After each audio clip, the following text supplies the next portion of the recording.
بسم اللہ الرحمن الرحیم۔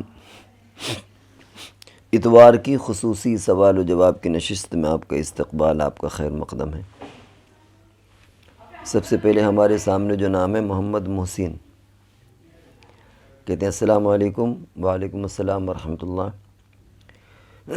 سوال ہے جیسے کہ آج 22 تاریخ کو مسلمانوں کے لیے بہت خراب دن تھا، وہیں کچھ مسلمانوں نے آتش بازی اور موم بتی بیچی، ان سے قطع تعلق کرنا چاہیے یا نہیں؟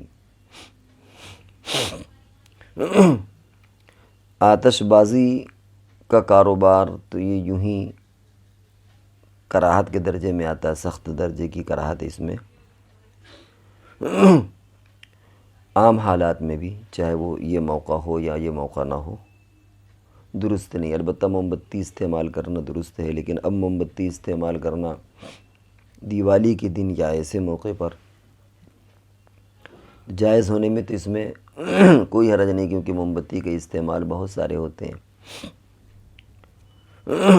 لیکن یہ کہ ایمانی غیرت کے خلاف ہے، آدمی کو اس دن نہیں بیچنا چاہیے، تو ایمانی غیرت کے خلاف ہے، نہیں بیچنا چاہیے۔ اور رہا آتش بازی، تو یہ تو عام حالات میں بھی منع ہے، اور آج کے حالات میں خاص طور سے اس موقع پر اور زیادہ منع ہو جائے گا۔ بنت محمد طارق یہ پوچھتے ہیں، حضرت جابر بن عبداللہ رضی اللہ تعالیٰ عنہ نے جب اپنی شادی بڑی عمر کی خاتون سے کی، طلاق شدہ خاتون سے شادی کی، تو ہمارے نبی صلی اللہ علیہ وسلم نے، بڑی خاتون ہے وہ، بیوہ تھیں، طلاق اس کی تفصیل نہیں ہے، تو ہمارے نبی صلی اللہ علیہ وسلم نے فرمایا تم نے اپنی چھوٹی عمر سے لڑکی کی شادی کیوں نہیں کرتے تاکہ وہ تمہارے ساتھ کھیلتی، تم اس کے ساتھ کھیلتے، کچھ انجوائے کرتے، مقصد یہ ہے۔ ایسا کہنے میں کیا مصلحت تھی، جبکہ خود ہمارے نبی صلی اللہ علیہ وسلم نے حضرت خدیجہ رضی اللہ تعالیٰ عنہ سے اپنی جوانی میں شادی کی، جبکہ وہ 15 سال بڑی تھیں۔ تو کیا آپ نے اپنے لیے کچھ اور پسند کیا، دوسروں کے لیے کچھ اور پسند کیا؟ ایک اور ان کا سوال ہے کہ ایک ضعیف حدیث بھی ہے کہ جو عورت جوانی میں بیوہ ہو جائے اور اپنے بچوں کی وجہ سے شادی نہ کرے اور اپنی عزت کی حفاظت کرے تو وہ جنت میں میرے ساتھ ہوگی۔ غالباً ایسی حدیث تو ہے اس طرح کی، لیکن ان دونوں کا کوئی جوڑ نہیں ہے، وہ ایک الگ مسئلہ ہے، یہ ایک الگ مسئلہ ہے۔ جہاں حضور علیہ السلام نے یہ فرمایا کہ بھائی ایسی عورت جو مطلقہ ہو جائے یا بیوہ ہو جائے، اس کے بچے ہوں اور وہ ان بچوں کی خاطر اپنی عزت اور عصمت کے ساتھ زندگی گزارے، کہ اگر دوسری شادی کریں گے تو شاید ان بچوں کی تربیت میں مشکلات پیش آئیں، صبر کرے تو اللہ تعالیٰ اسے جنت دیں گے، اور فرمایا کہ میں اس کے ساتھ جنت میں، اشارہ کر کے فرمایا کہ قریب قریب ہوں گے۔ اور اوپر والا جو مسئلہ ہے کہ حضور علیہ السلام نے منع فرمایا، اس کا انشاءاللہ ہم تفصیلی جواب بھی دیں گے، اس کا، اور اوپر جو ایک آڈیو آیا ہے اس کا بھی تھوڑا تفصیلی جواب دیں گے، کیونکہ یہ مختصر سوالات کی نشست ہے۔ تو اس میں حضور علیہ السلام نے ان کو مصلحتاً یہ مشورہ دیا، لیکن اپنے لیے حضرت خدیجہ رضی اللہ تعالیٰ عنہ کے انتخاب کے، اس میں بہت ساری مصلحتیں تھیں، جن میں ایک بڑی مصلحت تو یہ تھی کہ آگے چل کر کے آپ کو نبی بننا تھا، حضرت عائشہ رضی اللہ تعالیٰ عنہ سے شادی کرنا تھا، وہ کم عمر تھیں، بہت سارے لوگ اعتراض کرتے، جیسے کہ آج تک لوگ اعتراض کر رہے ہیں، اس کا جواب بھی ہونا تھا۔ آپ کی کئی شادیاں ہونا تھیں، ان میں یہ وجوہات بھی تھیں کہ حضور علیہ السلام کی شادی کے مقاصد کیا ہیں، کیوں آپ نے شادی کی۔ اگر وہی مقصد ہو جو عام طور سے لوگوں کے ہوتے ہیں، خاص ایک مقصد ہوتا ہے شادی کا، اگر یہی مقصد تھا تو پھر آپ جوانی میں بوڑھی عورت کو سے شادی کیوں کرتے، آپ بھی کسی اپنی ہم عمر یا کم عمر سے شادی کرتے۔ تو بہت ساری اس کے جوابات ہیں، جن میں ایک حکمت تو یہ بھی ہے کہ اس وجہ سے حضور علیہ السلام کو گویا من جانب اللہ ایک ایسا نظام بنا کہ آپ نے اپنی عمر سے بڑی عورت کے ساتھ شادی کی۔ لیکن یہ ساری مصلحتیں حضرت جابر رضی اللہ تعالیٰ عنہ کے ساتھ نہیں تھیں، اور خود حضرت جابر رضی اللہ تعالیٰ عنہ نے فرمایا کہ اللہ کے رسول، میرے والد غزوہ احد میں شہید ہو گئے ہیں، اور میری بہنیں ہیں، 9-10 بہنیں تھیں تقریباً، اگر میں کم عمر لاؤں گا تو بہن کی طرح وہ بھی دیکھیں گی، تو اس لیے تربیت کا مسئلہ ہے، اس لیے میں نے بڑی عمر سے شادی کی۔ یہاں یہ مصلحت تھی، وہاں حضور علیہ السلام کے ساتھ دوسری مصلحت تھی، اس لیے یہاں یہ ایسا کچھ نہیں ہے کہ اپنے لیے کچھ پسند کے، دوسروں کے لیے کچھ، بلکہ یہ مصلحت کے اعتبار سے کب کس سے شادی کرنا ہے وہ حکم بدلتا رہے گا۔ اور افضلیت کے اعتبار اسی اعتبار سے گھومتا رہے گا۔ کنگ آف فان یہ پوچھتے ہیں، انہوں نے مفتی اقبال صاحب کی ویڈیو استنجا کرنا ضروری پر کامنٹ کیا ہے کہ درہم کتنا بڑا ہوتا ہے۔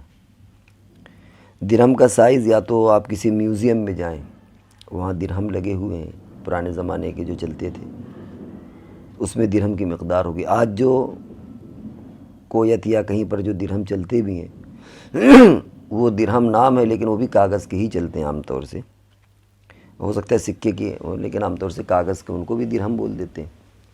لیکن یہ صحیح اس کی مقدار جو ہے، کیونکہ دیکھا ہم نے بھی نہیں، دیکھا بھی ہوگا تو اس وقت ذہن میں نہیں ہے، یا تو کسی سونار کے پاس جا کر کے اور یا کسی میوزیم میں جا کر کے اس کا اندازہ ہو سکتا ہے۔ اور کچھ لوگ ایسے کہتے ہیں کہ گدیلی میں پانی بھریں، جتنا پانی رک جائے وہ گویا درہم کی مقدار ہے۔ اب اس میں بھی کوئی ہاتھ چھوٹا ہوتا ہے، کوئی بڑا ہوتا ہے، تو ایک میڈیم ہاتھ کے اعتبار سے ہو جائے گا۔ اور بعض حضرات یہ بھی کہتے ہیں کہ جو پرانا پہلے سکہ چلتا تھا 1 روپے کا گلٹ والا بڑا، اتنے بقدر یعنی اتنا بڑا درہم ہوتا ہے۔ متین مصطفیٰ انہوں نے مفتی اقبال صاحب کی ویڈیو پر کامنٹ کیا ہے، کسی برانڈ کی کاپی بنا کر ڈپلیکیٹ مال بیچنا آمدنی حلال ہوگی یا حرام؟ اس پر کامنٹ کیا۔ خریدنے والا اور بیچنے والے دونوں کو پتہ ہے کہ یہ پروڈکٹ کاپی ہے، مگر کمپنی بھی اس پر کوئی ایکشن نہیں لیتی بھی ہے تو کمیشن لے کر چلی جاتی۔ اس مسئلے میں کیا حلال ہوگا کیا حرام ہوگا؟ ایک ہمارا ویڈیو بھی اس سلسلے میں پرانا پڑا ہوا، اگر آپ ڈسکرپشن پر اس کو سوالات کریں کہ بھائی یہ ایک ویڈیو بھیج دیا جائے جو پیچھے بن چکا ہے، تو ہمیں امید ہے کہ اس میں کافی وضاحت سے جواب ہے۔ باقی یہاں یہ ہے کہ جب اصل میں آج کل ہو یہ رہا ہے کہ جو بہت ساری کمپنیاں ہوتی ہیں، رولیکس کی مثال کے طور پر گھڑی ہے لاکھ روپے کی، وہی گھڑی عام مارکیٹ میں 2000-3000 کی مل جائے گی۔ تو ہم نے ایک جگہ دکانداروں سے پوچھا کہ آپ یہ بیچتے ہیں تو کیا حکومت کی طرف سے پکڑ نہیں ہے؟